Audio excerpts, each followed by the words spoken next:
أنا باسمع بس الحاجة اللي أنا زي ما أكون مؤهلة أسمعها أو محتاجة إني أسمعها. الحلقة دي كده. المفروض نسميها لما تبقي بنت أميمة إسماعيل بالصدفة. يعني في ناس في يعني سيكتور من الناس ولا بيرحموا ولا يسيبوا رحمة ربنا ربنا. تنزل. الله ينور عليكي والله العظيم. يعني هم مش عايزين يعملوا انرجي هيلينج وانتي كمان مش ما هي هتعملي. دي وده كله من عند رب العالمين. وطبعا انا اكيد برضو هتشتم كده عشان انا كان بيتقال عليا انتي بتأسلمي اليوجا وبتأسلمي. جدتي كانت بتتكلم في الحاجات اكنها عاديه، عارفه؟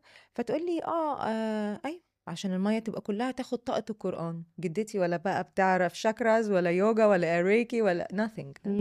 فبقول لها يعني ايه قالت لي ما هي الميه وانتي ماسكاها نيتك خير، تقري كلام ربنا، الميه تبقى كلها قران يشربوا يرتاح.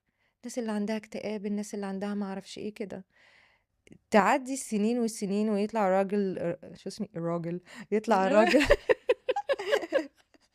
يطلع مش هتقصيها خليها. هخليها هخليها